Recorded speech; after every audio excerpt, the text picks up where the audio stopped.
Imagine walking into this massive cavernous basilica. Right, like dimly lit, super quiet. Yeah, exactly. And you look up at this sweeping, intricate fresco that, took some master artist a decade to paint. You're just totally surrounded by centuries of history. Right. And then suddenly your chest tightens, like severe tachycardia sets in. Yeah. The room actually begins to spin. The marble statues seem to contort. And before you can even grab a pillar to steady yourself, you completely collapse. Which sounds terrifying. It does. But you haven't caught a virus. You aren't having a cardiac event. You have quite literally overdosed on beauty. So welcome to today's deep dive. For you listening, we have a really wild one today. We really do. I mean, it sounds like a premise from a magical realism novel, right? But we are looking at a very documented, very severe biological reaction here. Oh, for sure. And that reaction is the exact focus of a piece that was just published yesterday, April 7, 2026, by the cross-disciplinary Substack SpiralSeekr. It's a great piece. Yeah, it's called Overwhelmed by Beauty, The Enigma of Stendhal Syndrome.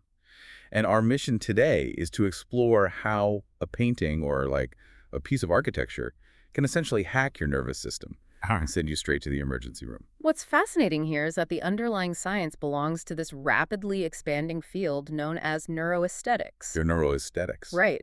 We're looking at the biological and the neurological foundations of why we appreciate art.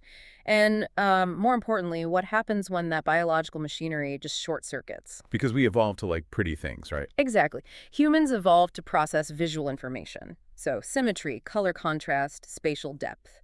Because recognizing patterns kept our ancestors alive. Makes sense. Yeah. So our brains reward us with a little hit of dopamine when we see something visually harmonious. But this SpiralSeekr piece explores the extreme edge of that spectrum, where the processing demands of immense beauty trigger, well, acute psychosomatic distress. I want to dig into that specific term you used, short circuit.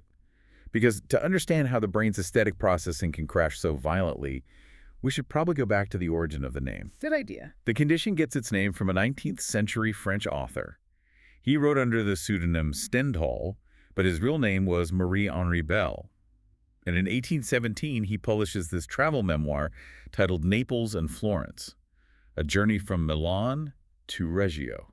And that text basically serves as the earliest detailed clinical observation of the syndrome, even though, Stendhal wasn't a doctor. Right, he was just writing about his own sudden physical collapse. Exactly. So he visits the Basilica of Santa Croce in Florence, which this isn't just a pretty church. It is arguably one of the most culturally dense environments on the planet. Oh, absolutely. Stendhal is walking through the nave, looking up at these overwhelming frescoes, and he realizes he's standing right next to the tombs of Machiavelli, Michelangelo, and Galileo. Just heavy hitters. Yeah. And according to his diary, he is suddenly hit with violent palpitations. He gets acutely dizzy, completely disoriented, and is overcome by this profound exhaustion that basically forces him to flee the building just to catch his breath. The environment just completely incapacitated his autonomic nervous system. Okay, let's unpack this. Because Stendhal is obviously a romantic writer, so it's really tempting to just brush this off as like 19th century melodrama. Sure, he was prone to exaggeration. Right. But looking at the mechanics of it, I keep trying to map his reaction onto something modern. Like if you show me archival footage of teenagers in the 1960s seeing the Beatles. Oh, yeah, the screaming and crying. Yeah, or someone today meeting a massive pop star. They hyperventilate. They experience full syncope and pass out. Yeah. Parasocial relationships create a real physical shock. They do. But I struggle to bridge the gap between a living celebrity and a tomb. I mean, Galileo's not going to walk out and sign an autograph. It is just a stone box. Yeah. So how does simply looking at an old tomb or a painting cause your heart to palpitate and make you physically dizzy? Well, the bridge between those two reactions is the psychological concept of awe.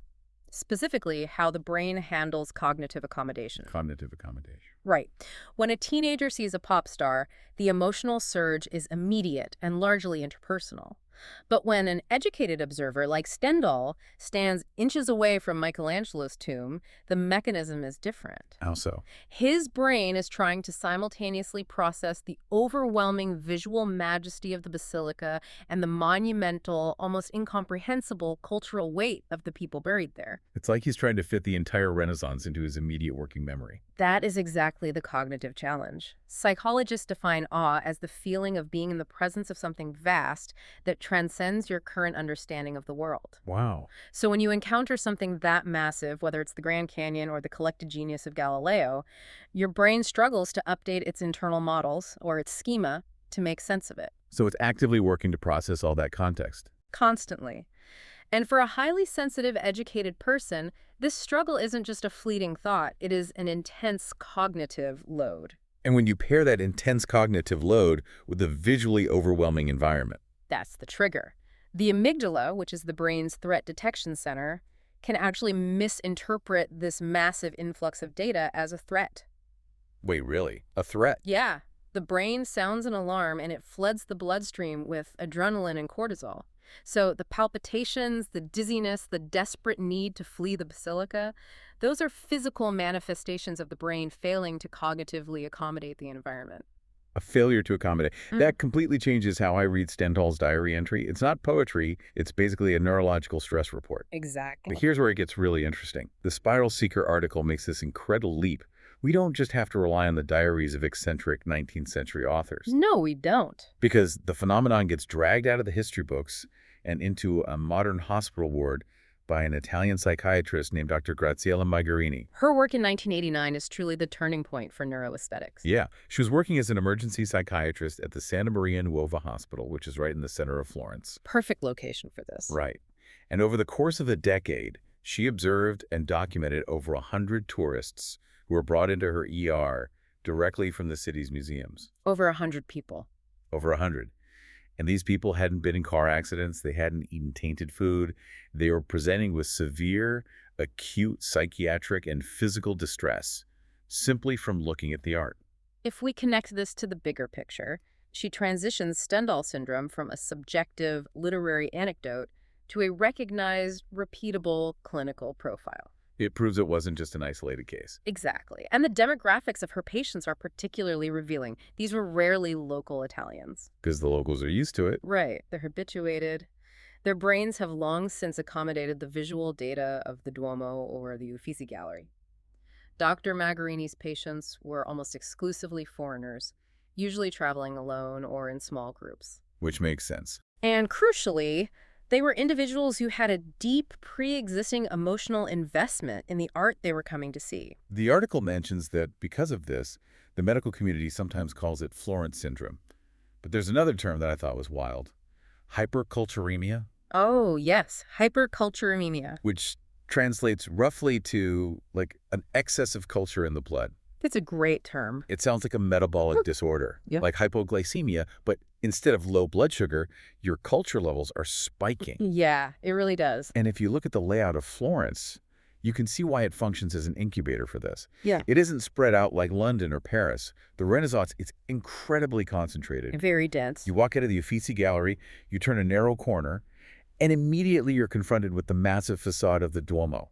There's just no visual downtime. There isn't. The density of the aesthetic stimuli is relentless. The brain never gets a refractory period to, reset its baseline level of arousal. It's just masterpieces back to back. Right, so you are constantly processing masterpieces, maintaining this incredibly heightened state of cognitive and emotional engagement. Well, if the sheer density of Florence is sending over 100 people to the hospital, we have to talk about what the triage nurses were actually seeing on the monitors. Because the symptoms listed in the piece go way beyond just feeling a little dizzy. They do. The symptomology is broadly divided into two categories. You have the autonomic physiological responses and then the cognitive psychiatric breaks. Okay, so the physiological side mirrors a severe panic attack. Yeah. The article says patients arrive with extreme tachycardia. They're hyperventilating, confused, sweating profusely. It's intense. And a lot of them have already experienced full syncope. They've actually fainted right there on the museum floor. Those are the direct results of the sympathetic nervous system dumping adrenaline. Yeah. The body is literally preparing to run from a tiger, but the trigger is a Botticelli painting. Which is wild. But the cognitive symptoms are where this moves from a physical quirk into something genuinely terrifying. Yes, the extreme cases. Right. In the most extreme cases, Dr. Magherini documented, patients experienced acute paranoia, temporary hallucinations, and profound dissociative episodes. Which is hard to wrap your head around. It is. I mean, I can understand how a spike in adrenaline makes my heart race. I can trace the biology of that.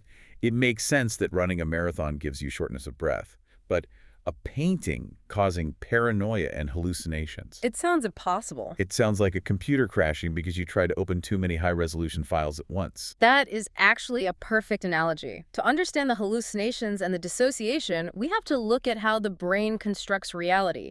It uses a process called predictive coding. Predictive coding, okay. Your brain doesn't just act as a passive camera recording the world. It is constantly predicting what it's going to see next based on past experiences, and then comparing those predictions to the raw sensory data coming in through your retinas. So it's actively rendering the environment in real time. Constantly. Yeah. And rendering requires immense neurological bandwidth. So when a tourist with Stendhal Syndrome stands in the Uffizi, their visual cortex is being bombarded. By all the details and color. Intricate details, massive scale, vibrant colors, and simultaneously, their limbic system is processing the immense historical significance. The bandwidth is totally maxed out. Wow. Think of it like trying to funnel water from a high-pressure fire hose into a delicate porcelain teacup. The teacup just shatters. The sensory bottleneck can't handle the volume of data. Exactly. The brain realizes it's failing to process the environment. The sensory input exceeds the system's capacity. So to protect itself from a catastrophic overload, the brain initiates a dissociative episode. To protect itself. Yes, it forcibly detaches your conscious awareness from your immediate physical surroundings. You feel unreal, or you feel like the environment is a dream. It's literally pulling the plug on the connection to the outside world. And when the brain pulls that plug, the predictive coding mechanism breaks down. The brain is no longer accurately checking its internal predictions against external reality. Because it cut off the feed. Right. So left to its own devices, without the grounding of accurate sensory input, the brain begins to generate its own reality. And that is where the temporary hallucinations and paranoia come from. The software of the mind begins to glitch because the hardware is completely overwhelmed. That is a staggering biological mechanism. Yeah. The art isn't laced with hallucinogens. It's just so incredibly dense with data that it forces the brain to reboot itself. Exactly. Which brings up a very practical question about modern medicine. With symptoms this severe, people hallucinating in public and having cardiac distress, why isn't Stendhal Syndrome listed alongside generalized anxiety or clinical depression? Like, why don't we hear about it more? Well, this raises an important question about how we label mental states. If you look through the DSM-5, the Diagnostic and Statistical Manual of Mental Disorders, you won't find a dedicated entry for Stendhal Syndrome. Really? So a doctor couldn't officially diagnose you with it today? Not technically, no. The medical consensus has shifted away from viewing it as a standalone, isolated psychiatric disease. Most professionals would likely classify the event as a transient dissociative state, or maybe a specific environmentally triggered panic attack. So they don't blame the art. Right. The psychiatric community doesn't view the art itself as a pathogen. You can't catch Stendhal syndrome just by looking at a painting in a vacuum. It's the context. The consensus heavily emphasizes the pre-existing vulnerability of the viewer. So what does this all mean? The SpiralSeekr article breaks down this vulnerability as a combination of compounding factors. They basically describe it as a perfect storm. A very specific storm, yeah. It requires intense travel exhaustion, overwhelming sensory input, the emotional weight we discussed, and a massive amount of psychological anticipation. The art is just the match that lights the powder keg. The endocrinology of that perfect storm is what makes it so potent. Let's start with the anticipation. Right, because you don't just end up in Florence by accident. You plan this trip for months, maybe years. You've seen photos of the Statue of David in textbooks since you were a kid. Yeah. You spend thousands of dollars. Your brain is hyping this moment up. And that hype is neurochemical. Months of anticipation slowly prime your brain's reward pathways with dopamine. You are neurologically highly strung, expecting a profound, life-altering aesthetic experience. Okay, so you have high levels of dopamine priming the system. Then you add the physical realities of travel. You cross multiple time zones, which disrupts your circadian rhythm. You're sleep-deprived. You're jet-lagged. Exactly. You're walking miles every day on uneven cobblestones under the Italian sun. And this physical depletion elevates your baseline levels of cortisol, the primary stress hormone. So you are exhausted and stressed, but you're masking it with the excitement of the vacation. Yes. Your nervous system is incredibly fragile in this state.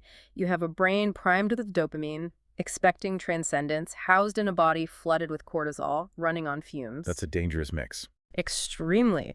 When you take that fragile, volatile physiological system and plunge it into the hyperdense, visually overwhelming environment of the Uffizi Gallery, the threshold for sensory overload is drastically lowered. It just snaps. The art is simply the catalyst that triggers the collapse of a system that was already on the brink. That reframes the entire experience of being a tourist. It's not just about appreciating culture. It's about managing your neurochemistry. It really is. You are putting your body through an extreme physiological gauntlet. I mean, we started this deep dive with Stendhal getting dizzy in 1817, but tracing this through Dr. Magherini's 100 hospitalized tourists to our current understanding of dopamine, cortisol, and predictive coding, it becomes clear that our brains do not passively view the world. We are physically entangled with the things we look at. The visual cortex and the autonomic nervous system are inextricably linked. Beauty is not just an abstract concept, it is a profound biological stressor. So for you listening to this deep dive, there is a very practical takeaway for your next vacation. When you're planning that massive multi-city European tour or you're prepping to spend 8 hours in the Louvre, respect your body's limits. Absolutely. It's not just about wearing comfortable shoes. You need to pace your sensory intake. Give your brain time to accommodate the visual data because hyperculturemia is a very rapid, very physical way to ruin a trip. And, the historical context of this syndrome gives us a crucial framework, but we must apply this understanding to the environment we are currently building. What do you mean? Well, the statues and frescoes of Florence are static, they require immense effort and travel to access, and they do not change. Right. They are geographically contained. You have to seek them out. But our relationship with visual media is fundamentally changing. We are rapidly transitioning into an era of spatial computing, immersive virtual reality, and hyper-realistic digital environments. Oh, wow. We're no longer limited by the physical constraints of marble and paint. We are engineering digital spaces designed to be infinitely beautiful, perfectly tailored to our individual aesthetic preferences, and constantly surrounding us in our own homes. It's a completely frictionless delivery system for visual perfection. Exactly. So, if the static historical art of a 15th century basilica can completely overwhelm the brain's predictive coding and trigger profound dissociative episodes simply through its sensory density, we really have to question the bandwidth of the human mind moving forward. That is terrifying. How will our autonomic nervous systems cope when we are exposed to infinite, algorithmically optimized beauty every single day without ever leaving our homes? We might be engineering an environment where Stendhal Syndrome isn't just a rare travel hazard, but a daily occupational risk in our own living rooms. The fire hose of sensory data is only going to get wider. That is a staggering thought to leave on. Thank you so much for joining us on this deep dive into the limits of the human mind. Until next time, be careful with what you look at, and maybe give your visual cortex a break.